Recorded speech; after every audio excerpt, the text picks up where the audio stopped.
시간이 됐으므로 다 같이 일어나셔서 만복의 근원 찬양하면서 예배를 시작합니다.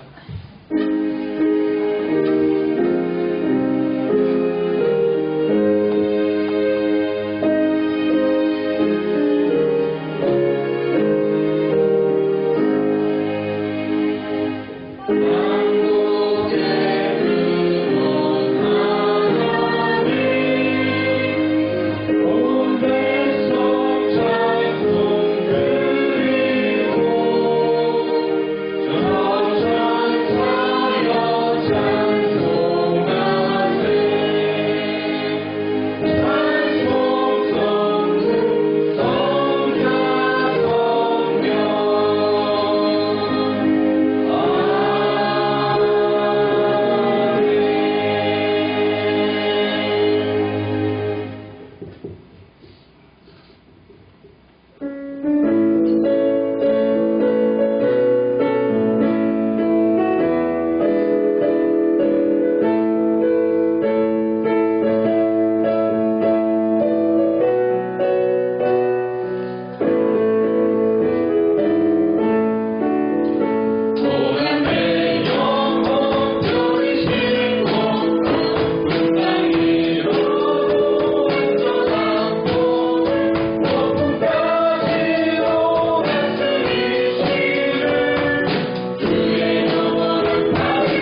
기이한 일을 행하사 그의 오른손과 거룩한 팔로 자기를 위하여 구원을 베푸셨으리로다.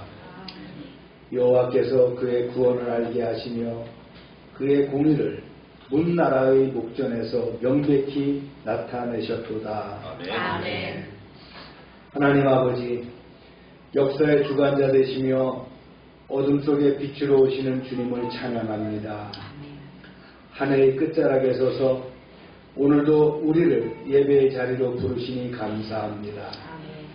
기다림 속에서 약속을 이루시는 하나님, 혼란한 세상과 불안한 시대 속에서도 구원의 주 예수 그리스도를 보내시고 여전히 우리 가운데 소망을 놓지 않으시는 은혜를 기억하게 하옵소서. 오늘 드리는 이 예배 가운데 우리의 마음을 열어주시고 말씀과 찬양과 기도로 주님의 임재를 깊이 경험하게 하옵소서. 지난 한 해를 돌아보며 감사할 것을 깨닫게 하시고 다가올 시간을 믿음으로 준비하게 하시며 성탄의 기다림이 단순한 절기가 아니라 삶의 순종으로 이어지게 하옵소서. 이 예배 시작부터 마침까지 성령께서 친히 인도하시기를 간절히 바라오며 우리의 소망 되신 예수 그리스도의 이름으로 기원합니다. 아멘.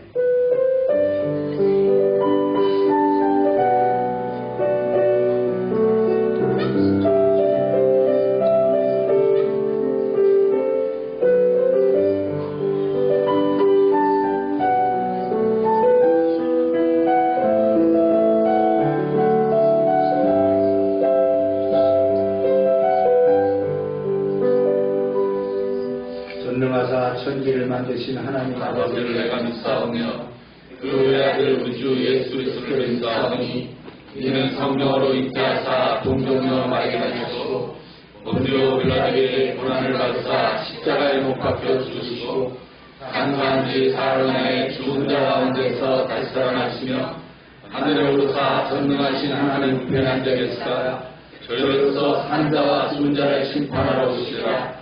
성령을 믿사오며 거룩한 공예와 성도가 서로 교통하는 것과 죄를 사해 주시는 것과 몸이 살리는 것과 영원히 사는 것을 믿사오나이다. 아멘.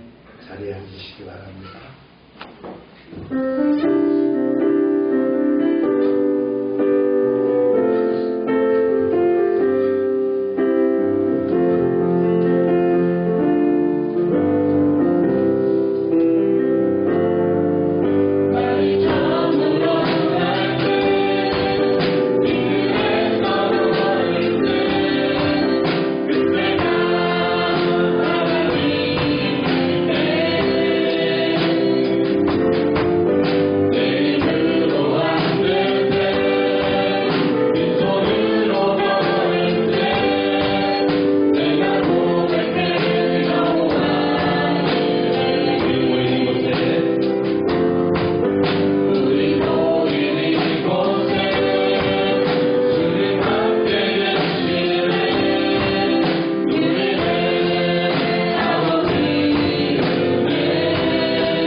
힘을 주실 줄로 믿습니다.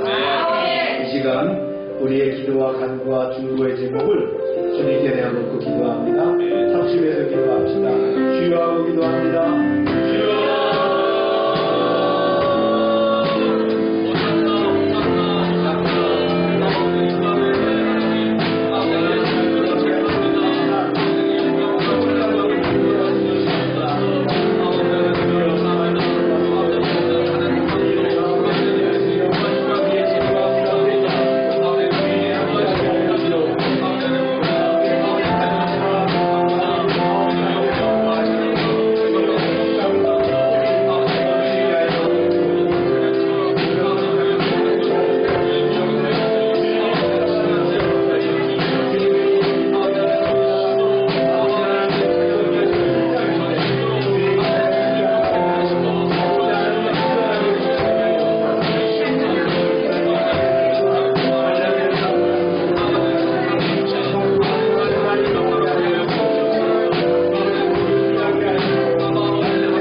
이끄신 주님의 선하심을 기억하며 감사와 찬양을 올려드립니다.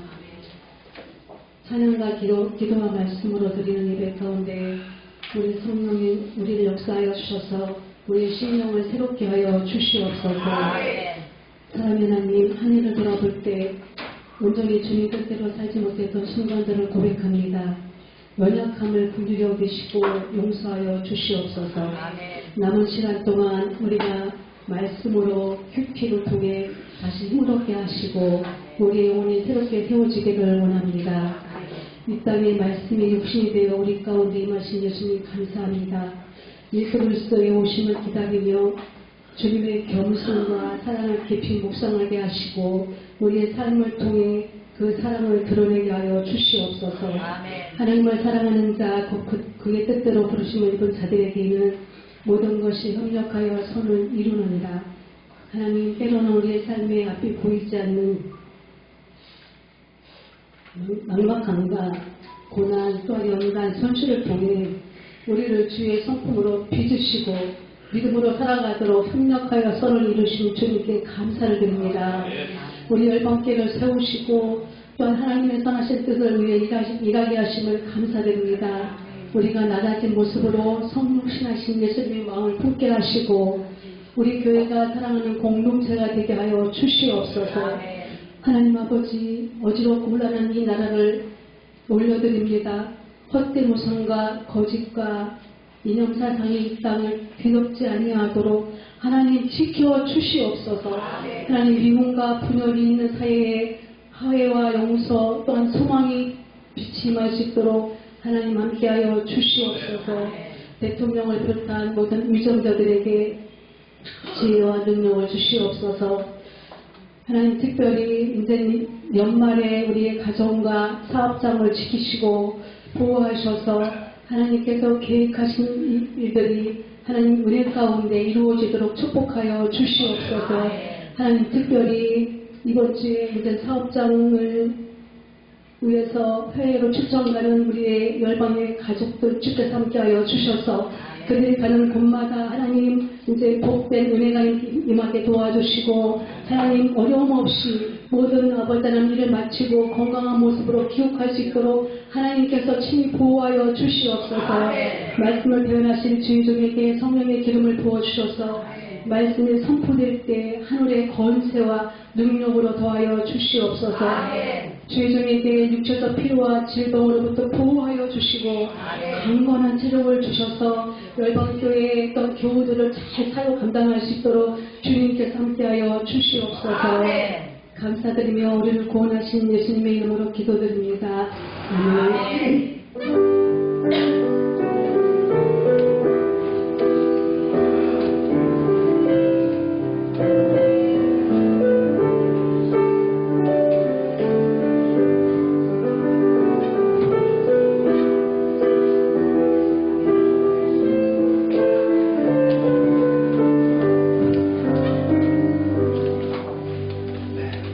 시간입니다. 다음 주일은 성탄절 예배를 드리겠습니다. 25일은 별도로 모이지 않겠습니다. 28일은 송년주일 예배를 드립니다. 2026년 2월 4일은 또 신년주일 예배를 드리겠습니다. 이렇게 진행되기 때문에 여러분들이 예배에 참고하시기 바랍니다. 내일 우리가 전도하고 퀴치할 수 있도록 생활해 주시고요. 새로운 가족들에게도 우리 카톡을 연결할 수 있도록 좀 해주세요.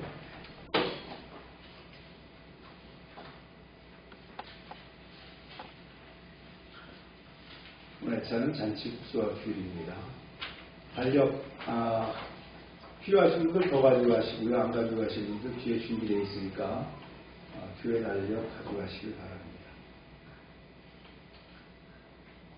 열방지역아동센터 프로그램들 진행되고 있고요. 네, 선교 예산 그렇습니다. 네, 김범규 이옥성 가정의 라온이가 첫 돌잔치가 20일입니다. 원래 생일이 24일이죠? 네. 20일 11시 30분 해피 버스데이. 저게 생일 축하가 아니고요. 업소 이름입니다. 아마 이런 행사라는 이건데 무슨 동이라고 해요? 거기가? 관전어? 네. 네? 가수원. 이비가 있는데 그쪽 부록에 이렇게 있습니다. 11시 반에 시작하고요.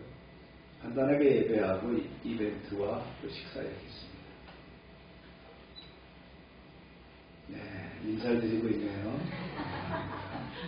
숫돌을 맞아서.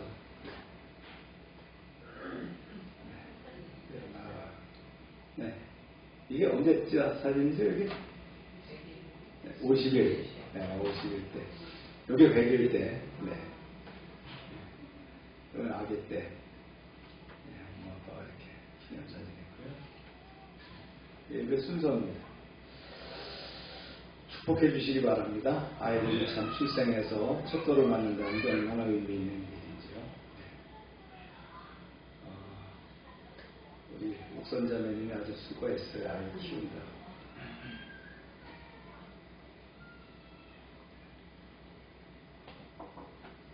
다 같이 읽습니다. 시작. 모든 것이 합력하여 선을 이루느니라.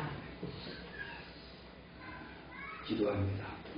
하나님, 말씀 가운데 우리를 또 서게 하셨습니다. 이 시간 겸손하게 주님 앞에 나아가고 집중하게 하시고 말씀이 주시는 뜻과 의미를 새길 뿐만 아니라 우리의 영성이 견실하게 강화되는 귀한 시간 되게 인도하여 주옵소서. 아멘. 예수님의 이름으로 기도합니다. 아멘. 우리가 지난주에는 율법에 대해서 배울 때 뭐에 대해서 배웠죠? 콩나물에 물을 주면 물은 빠지는 것 같아서 콩나물은 자라나죠? 네. 종에 대해서 배웠어요. 종. 바쁘게 살다 보면 다 잊어버립니다. 저도 제가 이렇게 설교를 작성해 놓고도 어떨 때 문득 지난주 설교가 뭐지 이럴 때가 있거든요. 주보로 한 번씩 되새겨 보시고요. 말씀을 리마인드 하시는 게 좋습니다. 오늘은 살인, 유괴, 상해에 대해서 배울 거예요. 말씀을 읽어봅니다. 시작. 자기 아버지나 어머니를 치는 자는 반드시 죽일지니라. 자기 아버지나 어머니를 저주하는 자는 반드시 죽일지니라. 네. 계속.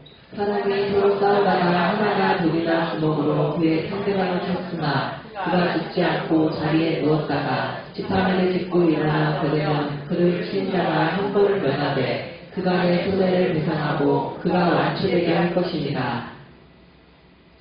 사람이 서로 싸우다가 임신한 여인을 쳐서 낙태하게 하였으나 다른 해가 없으면 그 남편의 청구대로 반드시 벌금을 내되 재판장이 판결을 따라 낼 것이니라. 그러나 다른 해가 있으면 각대 생명은 생명으로 먹고.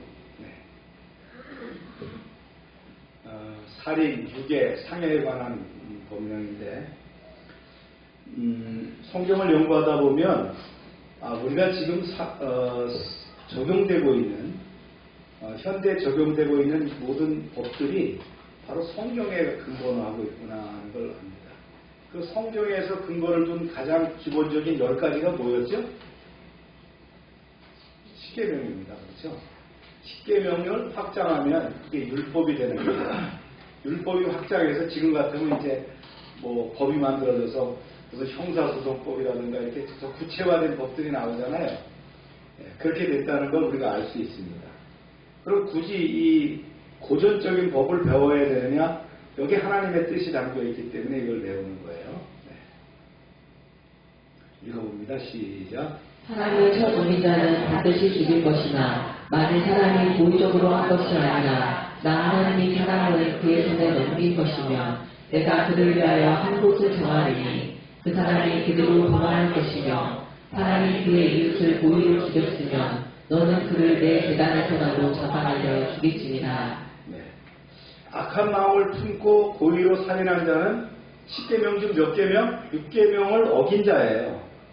살인죄로 사형에 처합니다. 그러나 실수로 사람을 죽인 자, 이걸 우리는 뭐라고 얘기해요? 과실치사라고 하죠. 네.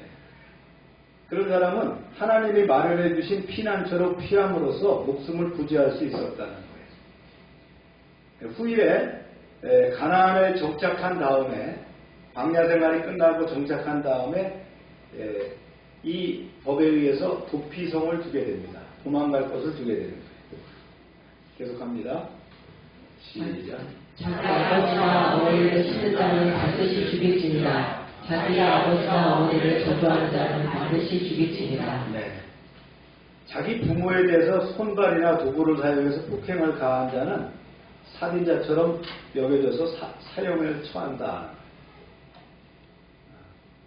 또한 비록 손발이나 도구를 사용하지 않더라도 자기 부모를 향해 욕하고 저주한 말을 했다면 역시 사형에 처했습니다. 그 당시 고대법은 그렇게 엄했어요. 요즘도 가끔 존속 살해를 하는 경우가 있어요. 부모에 대해서. 대부분 어떤 사람들이에요? 정신 나갔거나, 그죠? 뭐 술에 의해서 문제를 일으켰거나 그런 경우죠. 폐륜하죠. 이처럼 부모를 욕하거나 저주하는 죄는 하나님을 저주하는 죄로 여겼어요. 더불어 혀를 함부로 사용한 죄를 물어서 사형에 처한 두 가지 죄 가운데 하나였어요. 이는 하나님께서 부모의 권위를 얼마나 높이셨는지를 우리가 알 수가 있다는 거예요.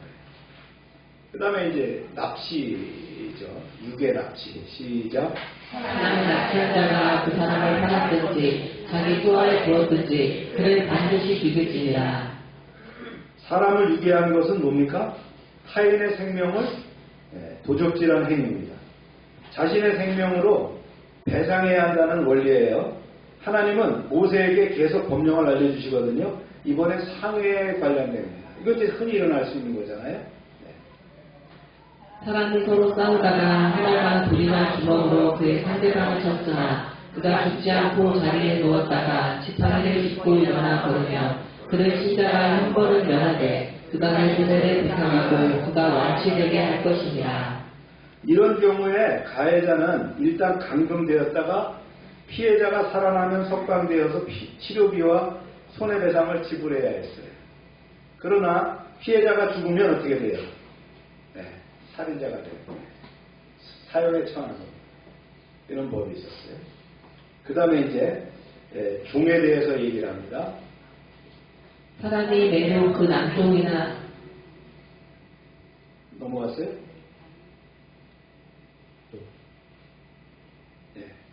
사람이 매우 그 남종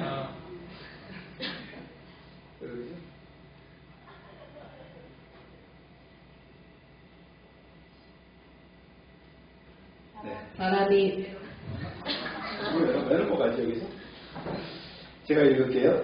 사람이 매로 그 남종이나 여종을 쳐서 당장 죽으면 반드시 형벌을 받으려니와 그가 하루나 이틀을 연명하면 형벌을 면하리니 그는 상전의 재산입니다. 사람이 그 남종의 한 눈이나 여종의 한 눈을 쳐서 상하게 하면 그 눈에 대한 보상으로 그를 놓아줄 것이며 그 남종이나 여종의 이를 쳐서 빠뜨리면 그에 대한 보상으로 그를 놓아줄지다. 주인이 자기 소유의 종을 때려서 상해를 입혔을 경우에도 해당 법령이 적용되는 거예요. 고대 사회라는 당시 상황과 여건이 반영되었죠. 즉 종은 주인의 재산이라는 바탕에서 전제되었어요. 만약에 주인이 종을 때렸는데 죽었어요. 그럼 어떻게 돼요? 당장 주인이 처벌을 받는 거예요. 때렸는데 괜찮아요. 그러다가 얼마 있다가 이제 문제가 생겼어요. 그러면 괜찮다는 거예요. 고대법이 적용됩니다. 지금은 안 그래요. 그렇죠? 지금은 종이라는 개념도 없잖아요. 그죠? 특히 이제 우리가 수하에 있는 사람들을 종부리하면 안 된다는 거예요. 그렇죠? 항상 인격적으로 존중할 수 있어야 돼요. 이런 내용들이 이제 성경에도 다 명시가 되는 거예요. 그 다음에 이제 22절에 재미난 또 얘기들이 나옵니다. 시작. 사람이 서로 싸우다가 임신한 여인을 쳐서 낙타하게 하였으나 다른 해가 없으면 그 남편의 청구대로 반드시 벌금을 내되 재판장의 판결에 따라 낼 것이니라. 그러나 다른 해가 있으면 각대 생명은 생명으로. 임신한 여자에게 상해를 입혔을 경우에는 여기에 해당됩니다. 이때 상해를 입은 임산부의 남편이 지나친 배상액을 요구할 경우에 대비해서 해결책까지 제시했어요. 즉 이럴 경우에는 양자가 재판관의 판결에 따라야 된다. 이스라엘에서도 이 임신한 여성에 대한 그 배려가 있었어요. 지금도 버스나 지하철에 보면 임산부만 앉는 데 있죠. 거기 늘 앉아있는 아저씨들이 있습니다. 임산부석이라고 했는데 앉아있는 사람 보면 다 누구예요? 아저씨입니다. 아무 생각 없이 거기 앉아있어요. 임산부가 서 있어도 안 비켜줍니다. 그래서 좀 잘 봐야 됩니다.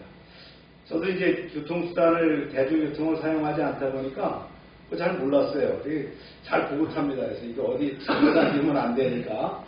근데 저는 이제 노인이 됐으니까 아무데 뭐 70이 넘었으니까 아무데 앉아도 관계는 없지만 임산부석은 정해져 있어요. 그렇죠? 고대에도 이제 그런 법들이 있었단 말이죠. 여기 임산부에 따라서 뭐가 연결되냐면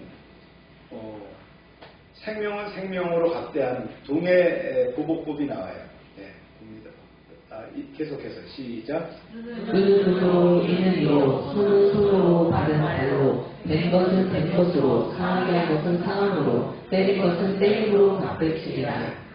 이웃의 상해를 가한 자에게는 이렇게 하여라. 눈은 눈으로, 이는 이로, 손은 손으로, 발은 발로, 화상은 화상으로, 상처는 상처로, 멍은 멍으로 갚도록 해라. 이른바 동해보복법입니다. 근데 이건 저 뒤에서 좀 더 자세히 설명을 할 겁니다. 자, 주보를 보면서 한번 요약을 한번 정리해 볼까요? 여러분들. 첫 번째 주보를 보면서 요약을 한번 정리해 볼까요?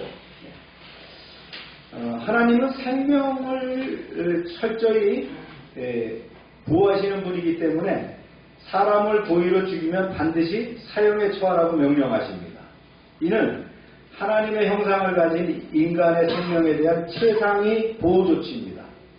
그러나 실수로 사람을 죽인 경우 하나님이 정해주신 도피성으로 피하게 하여 생명을 보호하셨습니다. 반대로 원한을 품고 위장하거나 계획적으로 살인하는 경우에는 재단에서라도 끌어내서 처형하라고 해서 고의적 살인에 대한 매우 엄격하게 다루심을 볼 수 있습니다.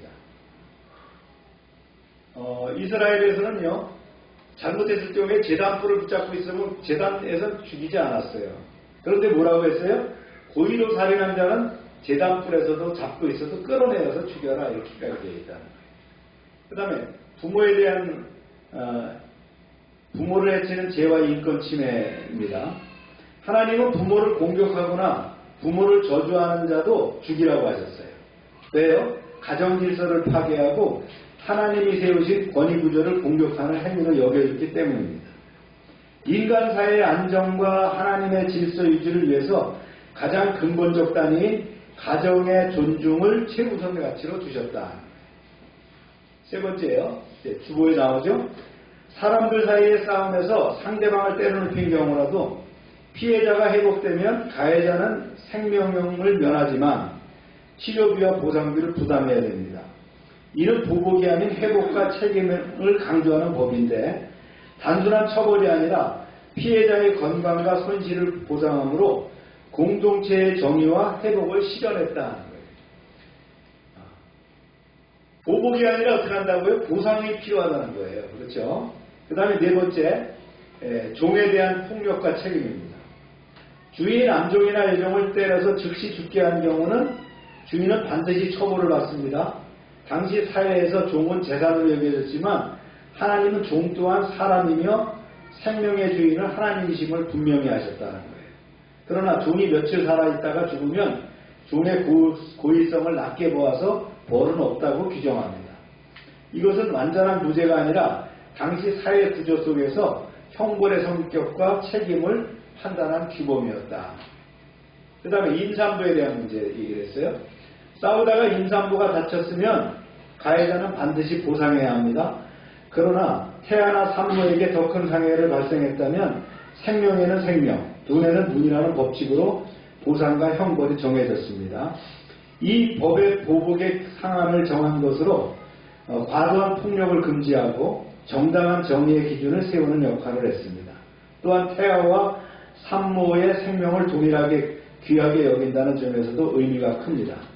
그 다음 여섯 번째는요, 종의 신체 상해에 대한 인권 보호 규정이거든요. 종의 눈이나 이가 상할 정도로 주인이 폭력을 행사했다면 종은 즉시 자유를 얻게 됩니다. 이는 한 사람의 신체를 훼손하는 행위의 심각성을 강조하며 종이라도 인간으로서 존엄과 권리를 보호해야 한다는 하나님의 뜻이 반영된 법입니다. 신체가 훼손되면 주인은 종을 해방해야 되는데 이는 고대 근동법 가운데서 매우 진보적인 인권 보장의 장치였다. 아시겠죠? 종을 때렸는데 눈이 멀었다.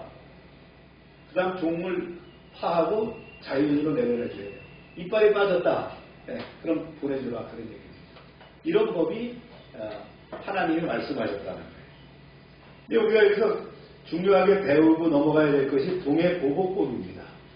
렉스탈리온이라고 하는 동해보복법. 이 동해보복법은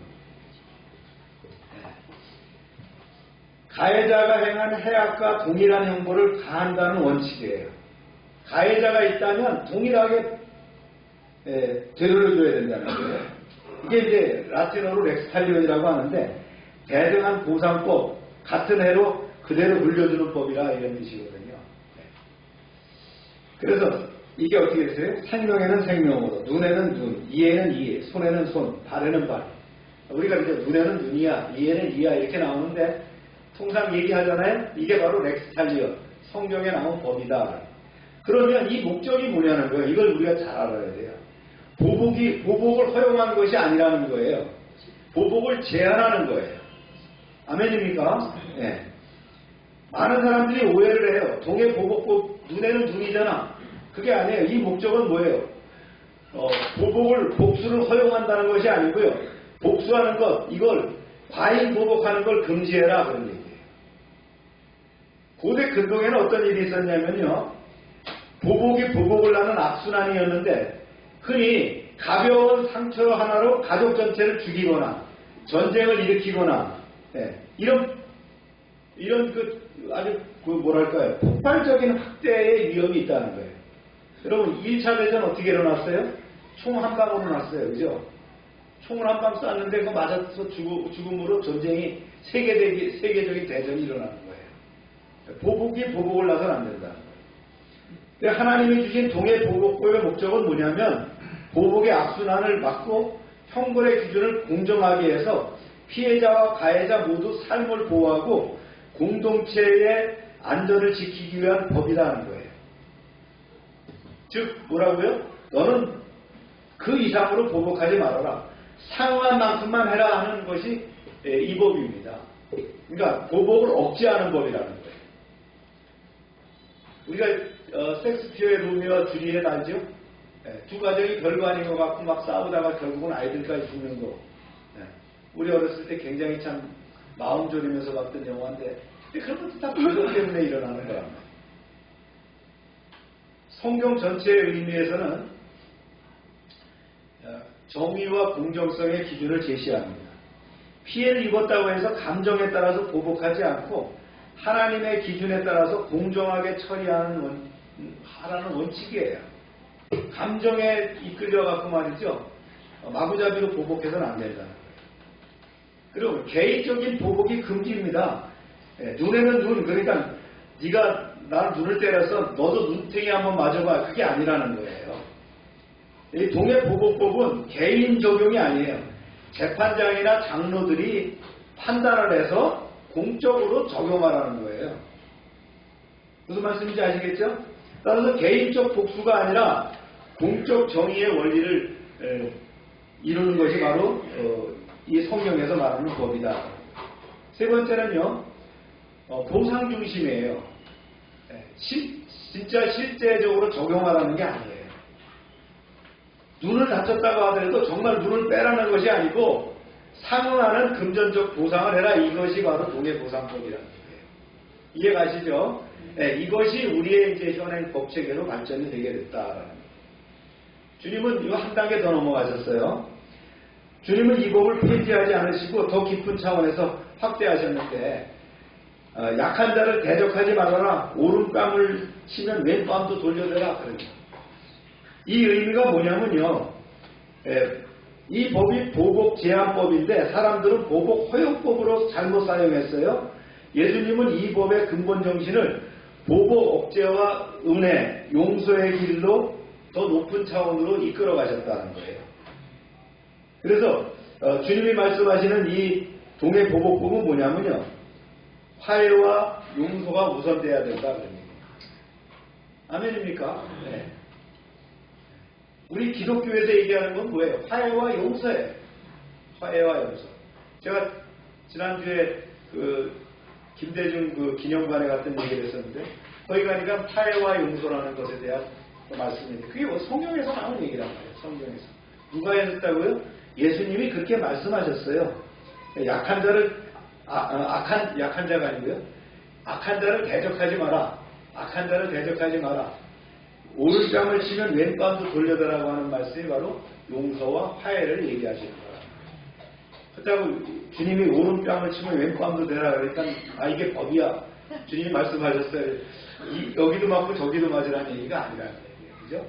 용서해라, 화해하라 이런 얘기야. 네, 이런 말씀에 의해서 지금 이제 우리의 법들이 정해져 있어요. 그리고 이제 도피성이라는 게 있거든요. 네, 도피성. 네, 우리하고 좀 지금 현재 도피성이라는 제도는 없어요. 네, 본문에 보면 사람을 쳐 죽인 자는 반드시 죽일 것이나 고의적 살인에 대한 것은 사형을 규정했어요. 그 다음에 13절에는 만일 계획한 것이 아니고 하나님의 손이 넘기신 바 되었으면 고의가 아닌 과실치사가 되면 어떻게 하나? 거기서 이제 더 귀한 말씀을 하죠. 한 곳을 정했다는 거예요. 이게 도피성 제도의 그 근원이 되는 말씀입니다. 그래서 이것이 나중에 이제 쭉 민수기, 신명기, 여호수아를 거쳐서 발전되게 되는데 이 도피성 제도라는 것은 고의적 살인과 과실치사를 구별하기 위해서 하나님의 보호장치로 고대 사회에서는 피해자 가족과 피해자 가족에게 보호권이 있었거든요. 이걸 뭐라고 한다고요? 네, 퀴즈입니다. 고해제도. 네, 고해제도라고 합니다. 고해제도는 자기 가족이 두드려 맞았을 때 보복할 수 있는 게 고해제도고요. 또 뭐가 있어요? 자기 그 가족 중에서 손이 끊어졌을 때에 그 손을 이어갈 수 있도록 하는 것도 고해제도예요. 대표적으로 누가 있었죠? 착한 며느리 룻. 그렇습니다. 나오미 얘기죠. 거기서 룻과 보아스의 얘기가 고해제도라는 거예요. 그래서 고해제도가 있었기 때문에 자기 가족이 눈퉁이가 한 대 맞아갖고 왔는데 가만히 있으면 안 된다 그런 얘기예요. 이걸 보복해야 되는 거예요. 근데 그 보복해야 될 가족이 약해요. 그러면 가족 중에서 누군가가 나서서 보복해 줄 수 있는 게 고헬입니다. 그런데 성경은 뭐라고 했죠? 개인적으로 보복하는 게 아니라 장로회를 거쳐서, 그죠? 법에 의해서 공적인 보복을 하라 그런 얘기입니다. 이건 보상을 얘기한다 이런 뜻이에요. 크게 본다면. 그런데 하나님께서 분명히 뭐라고 말씀하셨냐? 그럴 순간도 없이 감정에 의해서 쫓아가서 보복을 하니까 어떻게 해요? 그 사람을 보호해야 되잖아요. 그래서 도망갈 수 있는 도피성을 넣었다는 거예요. 이해갑니까? 굉장히 참 사회과학적인 제도죠. 네. 이 도피성의 제도가 이제 점차 발전을 합니다. 민수기 때는 어떻게 발전되냐면요. 가나안 정착 후에 레위인의 성읍 48개 중에서 6개를 도피성으로 정합니다. 레위인의 성읍이에요. 다른 성읍이 아니에요. 레위인들은 어떤 사람이죠? 하나님의 성전에서 일하는 성물을 만지는 사람들입니다. 지금으로 말하면 전문적인 사역자와 같은 사람들이에요. 그 사람들의 성에 가는 거예요. 그러면 보호를 받는 거예요. 이해가시죠? 정해진 것이 있다면. 누구든지 실수로 죽인 자는 그것으로 도망가는 거예요. 우선적으로. 내가 실수로 잘못했어요. 그럼 빨리빨리 도망가야 돼. 안 그러면 피해 보복을 당할 수도 있기 때문에. 그래서 장로들이 정식 재판을 열기 전까지 보호가 되고요. 재판에서 고의성이 없다고 판정되면 거기서 머무를 수 있도록 한다는 거예요. 고의성이 있다면 어떻게 해요? 당연히 재판장에 나가 사형에 처하는 거죠. 이게 이제 언제까지 머무르게 하냐면 대제사장이 죽을 때까지. 이스라엘의 대제사장이 죽게 되면 사면 처리가 되는 거예요.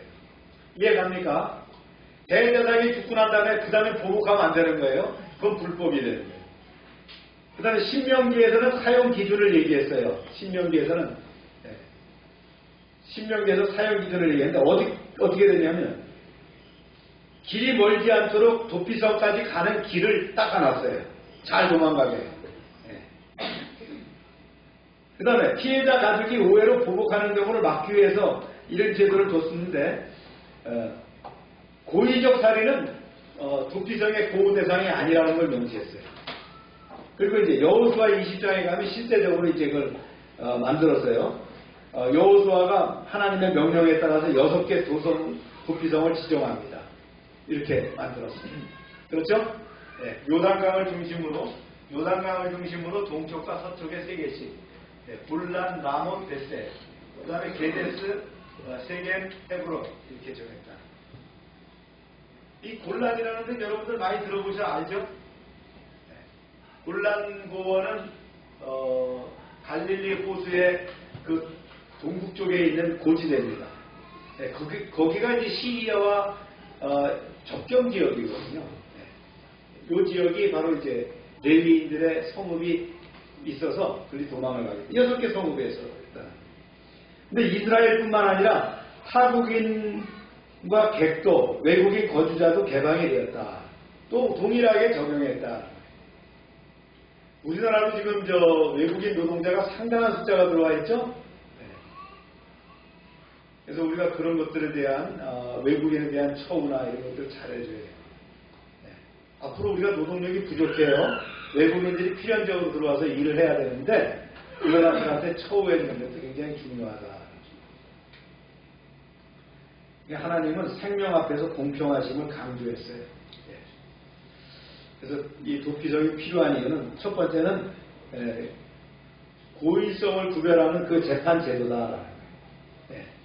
감정에 의해서 말이죠. 감정에 의해서 보복을 할까봐 이런 게 있어요. 하나님의 생명 존중이 또 중요하죠. 하나님은 생명을 귀하게 보셨다. 생명을 어디서 나온 거예요? 하나님으로부터 나온 거예요. 그렇죠? 하나님의 호흡이 생명이 된 거예요. 그래서 살인을 했다는 것은 하나님에게 불경한 거예요. 불복한 거란 말이에요. 그 다음에 복수의 악순환을 차단한다는 거죠. 보복이 보복을 이어지면 사회 전체가 파괴가 되죠. 마치 그 소월급 시대에 총 빨리 뽑는 사람이 이기는 그런 시대가 되서는 안 된단 말이죠. 그래서 도피성은 복수의 고리를 끊는 하나님의 평화 정책이었다. 그 다음에 이제 네 번째는요. 하나님의 자비와 공의의 균형을 맞추는 것이다. 공의는 뭐예요? 고의로 사용한다는 사형이다. 자비는 뭐예요? 과실치사는 보호해준다. 이게 하나님의 성품을 보여주는 것이다. 우리가 이제 이 시대에 이렇게 드라마나 또 영화 이런 것들을 보면 많은 부분이 학폭에 대한 것들이 나와요. 학교 폭력. 제가 학교 다닐 때는 학폭이 당연히 이루어지는 당연시되는 그런 시대라고 생각을 해요. 저는 두드려 맞고 살지는 않았지만 우리 동료들 중에서 맞고 사는 사람들을 봤어요. 맞는 사람들을 봤는데 제가 한번 돌이켜봤어요. 우리 중학교 고등학교 때 아이들 때린 사람들이 어떻게 살고 있나. 놀랍게도요. 없어요. 동창회에 나오지도 못하고요. 동문회 나오지 못합니다. 학폭한 사람들. 학폭을 하고도 드라마에 탤런트로 출연하고 예능인으로 나오고 하여튼 최근의 사건들 알죠? 어떻게든지 기억해내서 요즘 시대에는 그런 학폭을 한 사람은 존재할 수가 없어요. 그렇죠? 앞으로 다 열려있잖아요. 개방된 사회예요. 옛날에는 참고도 삼았지 지금 그런 거 없어요. 그렇죠? 우리가 맞지도 않아야 되지만 절대 때려서는 안 된다. 학폭을 해서는 안 된다. 학폭은 꼭 폭력만이 아니에요. 따돌림이라든가 언어 이런 것도 마찬가지잖아요. 우리가 자녀들도 그렇게 교육을 시켜야 될 뿐만 아니라 부모로부터 그런 것들이 전수가 돼야 돼요. 사랑과 화해로. 그렇죠? 저도 이제 어제도 우리 치훈이가 전화가 와갖고 우리 아내하고 이제 할머니 할아버지하고 이제 매주 통화를 하면서 얘기를 할 때 그런 얘기를 합니다. 후임병들한테 잘해줘라. 상급자에게도 잘해야 되지만 후임병들을 잘해줘라. 염려하지 마세요. 후임병들한테 잘해주는 상급자가 필요합니다. 제가 사관학교 다닐 때 저희를 가르쳤던 훈육관들이 있어요. 지금도 만나서 같이 식사 자리를 하고 스승의 날에 우리가 대접을 하고 합니다. 거기에 참여하지 못하는 사람이 있습니다. 어떤 사람이요? 밤에 얼차려 많이 주고요. 빠따 때리고 그런 사람들은 부르지도 않을 뿐더러 그 사람 스스로가 나오지 못합니다. 취급을 안 하는 거예요. 그 사회에서. 장교 사회에서도 그 사람은 장교 선배로서 취급을 안 합니다. 훈육관이라고 하는 건 스승이거든요. 그렇죠? 그런데 취급을 안 해요. 아예 부르지도 않아요. 그럼 나올 수도 없어요. 특히 유별을 낳은 사람이 있어요. 밤에 잘 나가고 생도들 비장구로 갖고 팬티 빨아내 옥상에 올려가지고 추운데 기합 주는 거예요. 근데 그러고는 자기는 그렇게 얘기하는 거죠. 장교로서 어떤 정신 자세를 위해서 그렇다지만 그것이 도를 지나서 얼차려가 도를 지나서 가혹행위라고 생각할 때는 나중에 서로 성장했을 때는 반목하고 안 본다는 거예요. 넌 아니야. 너는 우리 공동체에서 제외해야 되겠다. 직장에서도 마찬가지입니다. 직장 따돌림이라든가 또 이런 뭐 직장 폭행도 나오더라고요. 정신 나간 사람들이 있어요. 절대 그래서는 안 된다.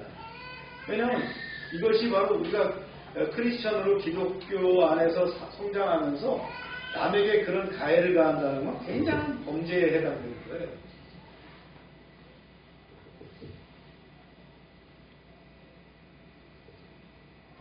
계속합니다. 도피성의 구조적 원리는 어떻게 가냐면 이렇게 했어요. 하나님께서 누구든지 달려갈 수 있도록 하라는 거예요. 그래서 길을 평탄하고 하고요. 표지판까지 만들고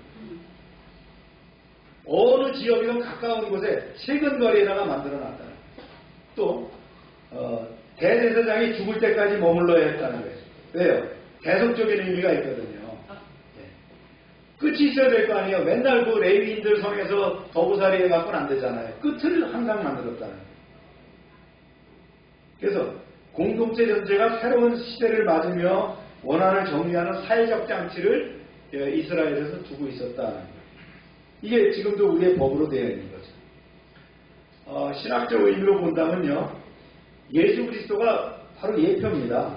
우리의 피난처가 어디라고요? 주님이 우리의 피난처라는 거예요. 지금은 도피성은 없지만 우리는 신앙 안에서 도피성이 있어요. 늘 주님이 우리의 도피성이라는 거예요. 아멘입니까? 아멘. 그 다음에 하나님의 공의와 정의와 자비. 율법은 처벌이 아니라 단지 이 말씀은 처벌이 아니라 뭐라고요? 공동체를 살리기 위한 그런 제도라는 거예요. 그 다음 세 번째 그 예배 공동체와 연관해서 도피성이 모든 레위인의 성읍이었다면 하나님의 임재가 있는 곳은 바로 생명의 피난처가 된다. 우리 안에 성령께서 내주하시죠? 네, 그렇습니다. 우리의 피난처는 주님이시다. 내 안에 거하는 성령님께 우리 피난할 수가 있다. 할렐루야. 제가 한번 찾아봤어요. 한국의 현대법에 있어서 성경의 도피성과 같은 제도는 없는가? 없어요. 그런 건 없어요. 그런데 법적인 제도를 하고 있죠.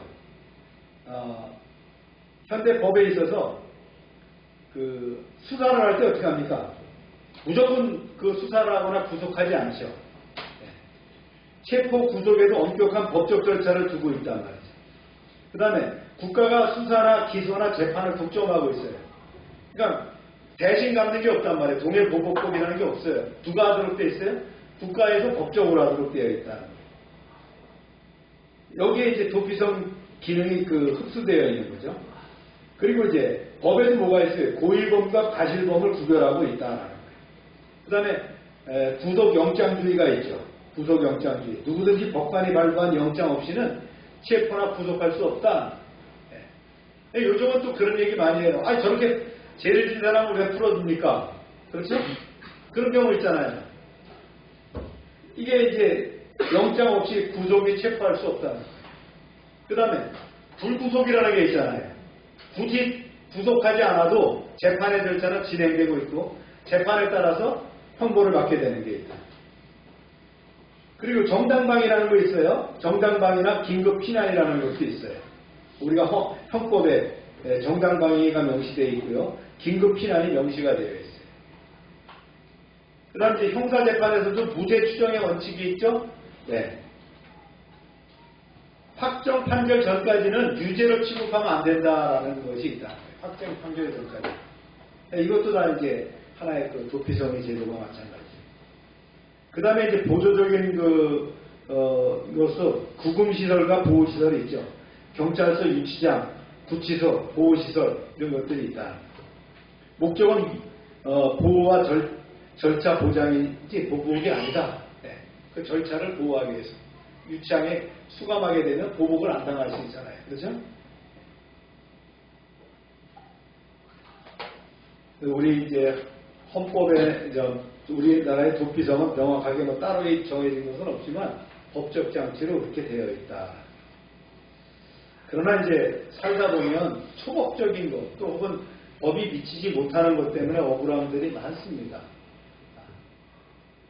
우리가 억울함을 당하지 않기 위해서는 어떻게 하세요? 믿음 안에 신앙을 바르게 갔을 때에 하나님께서 보호하시고 인도하실 줄로 믿습니다. 오늘 말씀의 적용입니다. 생명을 귀히 여기는 공동체가 오늘 말씀입니다. 세 가지를 강조하셨어요. 첫 번째는요. 네. 하나님은 모든 생명을 공평하게 보호하신다는 거예요. 그래서 살인, 고의적인 살인, 실수로 인한 사고, 부모의 공격, 부모 저주에 대한 규례를 정확하게 얘기했어요. 사람을 쳐 죽인 자는 반드시 죽일 것이나 자기 부모를 치는 자는 반드시 죽일지니라. 부모를 저주하는 자는 반드시 죽일지니라. 이 부분을 통해서 하나님은 생명의 보호를 최우선 가치로 두셨어요. 고의적 살인은 하나님이 용서하지 않으셨어요. 또 부모에 대한 폭력은 하나님이 세우신 가정 질서를 파괴한 것이기 때문에 꼭 고음을 하셨어요. 여기서 중요한 사실이 뭐냐면 하나님이 이제 생명을 보호하는 방식에 차별이 없다는 거예요. 왕이든 종이든 부모든 자녀든 가해자든 누구든 상관없이 생명을 존중할 책임이 있다는 거예요. 그래서 오늘날 우리 삶에서도 하나님이 우리에게 묻거든요. 너는 다른 사람의 생명을 어떻게 대하고 있는가? 말로, 행동으로, 감정으로 생명을 존중하고 있는가? 우리 민주주의는요, 비교적 법적 체제 때문에 생명 존중 사상이 있는 거예요. 그런데 공산주의나 사회주의 같은 경우는 물질 본능주의거든요. 그러다 보니까 이게 웃기는 거예요. 전쟁을 똑같은 전쟁을 치더라도요. 중공군이 140만이 내려왔어요. 그 중에서 40만 명이 죽었는데 뭘로 죽었어요? 인해 전술로 죽었어요. 그냥 기관총 쏴대는데 갖다 밀어붙이는 거예요. 총알 떨어질 때까지. 그런 전쟁을 합니다. 우크라이나에도 북한군이 이번에 가갖고 많이 죽었어요. 네. 왜 죽었어요? 그 계알지에 거기 줄 맞춰서 공격하니까 드론이 와갖고 다 죽이는 거예요. 인명 존중이 없는 거예요. 공산주의 사회에서. 미국이 전쟁하는 거 보세요. 그 생명 존중에 대한 엄청난 가치를 두고 말이죠. 전쟁을 합니다. 한 명을 살리기 위해서 엄청난 그 화력과 장비를 또 쏟아가면서도 병사 하나를 구하기 위해서 그렇게 한다. 우리나라 대단한 나라입니다. 우리가 그 최상병 사건 알죠? 재해가 났을 때에 해병대가 투입돼가지고 병사 한 사람이 물에 휩쓸려서 죽었어요. 그거에 대한 책임을 제대로 안 물었다고 해서 특검이 막 벌어졌단 말이죠. 그래서 사단장, 그 해병대 사령관, 그 다음에 직속상관은 당연하고 말이죠. 전임 대통령까지 책임을 묻는 그런 나라예요. 이게 바로 인권의 나라라고 하는 거예요. 하나님의 하나님이 모든 생명은 공평하다고 하셨는데, 우리나라는 그만큼 제도가 잘 되어 있다는 걸 우리가 감사할 수 있어야 돼요. 그러나 아직도 생명을 참 가치로 여기지 않는 그런 나라들이 많다는 거예요. 이 지구상에. 안타깝죠. 두 번째 하나님이 강조하시는 것은요. 모든 생명이 공평하게 보호된다는 거 하고요. 그 다음에 폭력보다 회복을 말씀하셨어요. 폭력보다 회복. 즉 어떤 보복보다는 보상이 우선돼야 된다는 거예요. 그러니까 상처를 주는 일보다는 회복시키는 일이 우선이다라는 거예요. 그래서 때로는 사과하는 용기, 배상하는 책임감, 그 다음에 관계를 다시 세우는 사랑, 이런 것들이 필요하다. 주님이 말씀하시는 그 법적 체계 안에서는 이런 것들이 들어있다는 거예요. 세 번째는요, 약한 자의 생명과 인권을 보호하신다. 이 부분에서 보면 임산부, 태아, 종을 보호하는 규정을 언급했죠. 임산부를 상하게 하면 생명에는 생명, 눈에는 눈이라는 공정한 보상 원칙을 적용하셨고, 종이 눈이나 이가 상하면 즉시 해방시키라고 했어요. 다른 고대의 다른 근동에서는 있을 수 없는 일이에요. 이빨이 빠졌든 뭐 눈이 멀었든 뭐 다리가 끊어졌든 관계없어요. 근데 유대 법은 이랬댔어요. 왜요? 하나님이 이렇게 말씀하셨기 때문이죠. 하나님의 시선은 어디에 있다고요? 늘 약한 자에게 있다. 오늘 우리 시대에도 생명이 가장 위협받는 곳은 약한 자의 자리라는 거예요. 하나님은 이렇게 말씀하셨죠. 너희는 약한 자를 어떻게 돌보고 보호하느냐? 우리에게 질문해야 됩니다. 우리 주변에 약한 자가 누구냐? 내 가족 중에 약한 자가 누구냐? 우리 회사에서 약한 자가 누구냐? 우리 공동체에서 약한 자가 누구냐는 거예요. 뭐 꼭 노인이 뭐 어린아이가 약한 자가 아니고요. 그건 당연히 약한 자고요. 그 약한 자가 누구냐는 거예요. 약한 자에 대해서 배려할 수 있어야 돼요. 말 한마디로. 그렇죠? 네. 물질로. 시간을 할애해서. 그것이 바로 하나님이 우리에게 원하시는 바로 공의와 정의입니다. 그것이 공평한 사회를 이루는 것이다. 이것이 하나님의 사랑이에요. 그래서 주님 말씀하셨어요. 이웃을 사랑하고 하나님을 사랑하라는 거예요. 이웃에 대한 사랑이 뭡니까? 우선해야 될 것이 바로 약한 자에 대한 사랑. 우리 같은 한 뱃속에서 나온 사람들 중에서도 약한 사람이 있어요. 병적으로도 약한 사람, 물질이 없어서 약한 사람, 심적으로 약한 사람, 여러 약한 사람이 있다면 그 사람을 돌볼 수 있는 것이 바로 강한 자의 책무요. 하나님이 말씀하시는 법이라. 그런데 어떻게 합니까? 꼭 약한 자를 공격하는 거예요. 너는 못났어. 너는 부족해. 이것이 가정에서만 있고 공동체에서만 있습니까? 다 그런 것이 있는 거예요. 하나님의 눈은 어디에 있다고요? 약한 자에게 있다. 약한 자를 공격하면 어떻게 해요? 하나님은 그 사람에게 어떻게 하겠어요? 내가 너를 누를게. 내가 너를 낮출게 하시는 거예요. 말씀을 마칩니다. 우리는 생명을 귀히 여기는 교회 그리고 크리스천이 되어야 될 줄을 믿습니다. 출애굽기 21장은 단순한 형법이 아니라 하나님의 마음을 보여주는 거예요. 그래서 생명은 하나하나를 귀하게 여기라는 거예요.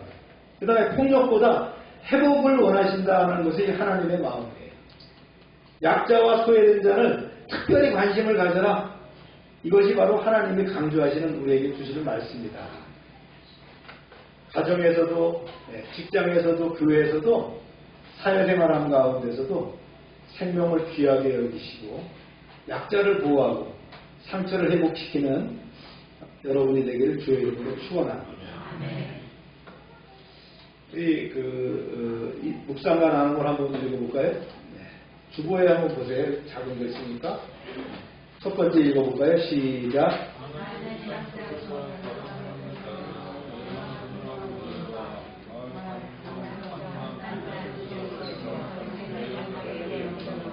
네, 두 번째. 관계 속에서 상처를 준 사람 혹은 받은 사람이 있는가? 나는 하나님이 원하시는 회복의 길을 선택하고 있는가? 세 번째. 약한 자와 소외된 자에 대해 나는 어떤 마음과 행동을 가지고 있는가? 내 주변의 약한 자를 위해 이번 주에 실천할 수 있는 구체적 행동은 무엇인가? 네, 그 다음에. 내 가정, 교회, 공동체는 생명을 보호하는 문화를 갖고 있는가? 우리가 함께 바꾸고 세워야 할 부분은 무엇인가? 기도합시다.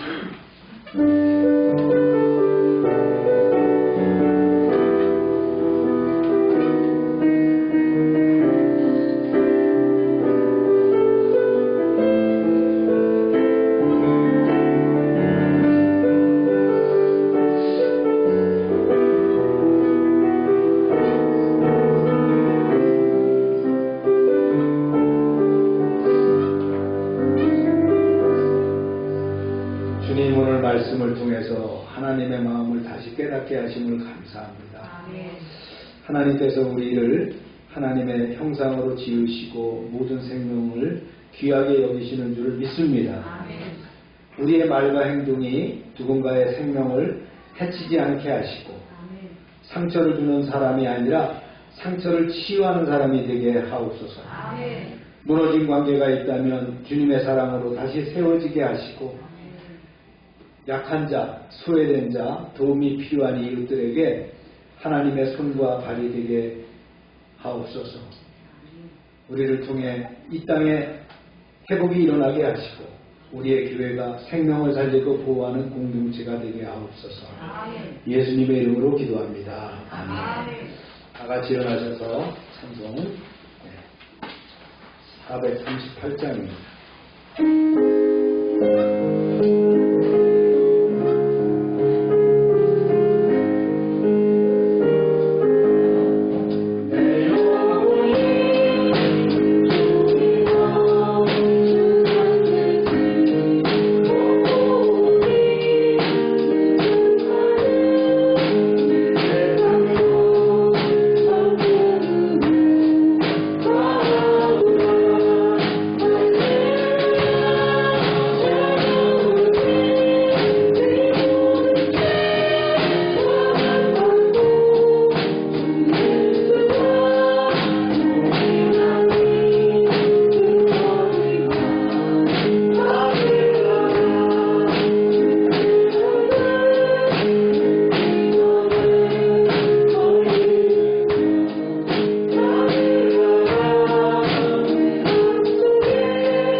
하나님 아버지, 이 시간 치료를 위해서 기도합니다. 우리는 연약하고 부족하지만 하나님의 능하신 손으로 만지실 때에 치유함을 받을 줄로 믿습니다. 치료의 강선을 바라여 주옵소서. 세상의 방법으로 안 되지만 하나님의 능력으로 치료하여 주옵소서. 불가능을 가능케 하는 주님의 능력의 역사가 이루어지게 하여 주옵소서. 예수 이름으로 명령한다. 모든 질병은 떠나가라. 병의 근원은 마르고 깨끗하게 될지어다. 이 시간 역사하셔서 우리를 치료하시고 회복시켜 주옵소서. 날마다 넘치게 하시는 구원의 은총에 감사드리며 저희들에게 주신 물질을 구별하여 하나님께 드립니다. 약속의 말씀대로 11조를 감사의 물을, 선교의 물을, 또한 아버지 약정된 예물을 하나님께 드립니다. 30배, 60배, 100배로 차고 넘치게 채워 주옵소서. 황충을 금하여 주옵소서. 과실이 기한 전에 떨어지지 않게 하시고 그 기업이 아름답게 지켜 주옵소서. 주님의 보호가 눈동자처럼 드러나게 하여 주옵소서. 하나님의 말씀을 삼가 듣고 그 모든 명령대로 지켜 행하는 백성을 축복하사 세계 모든 민족 위에 뛰어나게 하여 주옵소서. 하나님의 말씀을 순종하면 모든 복이 우리에게 그대로 미칠 줄로 믿습니다. 성읍에서도 복을 받게 하시고 들에서도 복을 받게 하시며 몸의 소생과 토지의 소산과 짐승의 새끼와 우양의 새끼가 복을 받으며 광주리와 떡반죽 그릇이 복을 받으며 들어와도 복을 받고 나가도 복을 받게 할 것이며 대적이 일어나 우리를 치료할지라도 한 길로 왔지만 7길로 도망가게 하여 주옵소서. 하나님께서 우리를 위하여 하늘의 아름다운 보고를 열으사 우리의 땅에 때를 따라 비가 내리게 하시고 우리의 손으로 하는 모든 일에 복을 주셔서 많은 사람들에게 나눔으로 베풀게 하시고 머리가 되며 꼬리가 되지 않게 하시고 위에만 있게 하시고 아래에 있지 않게 하여 주옵소서. 이제 저희가 드리는 이 물질이 하나님이 일하는 데 귀하게 쓰임받게 하시고 쓰이는 곳마다 하나님의 영광받아 주옵소서. 이제는 우리 주 예수 그리스도의 은혜와 하나님 아버지의 크신 사랑과 성령의 교통하심이 이제로부터 영원토록 함께 하시기를 축원하옵나이다. 아멘.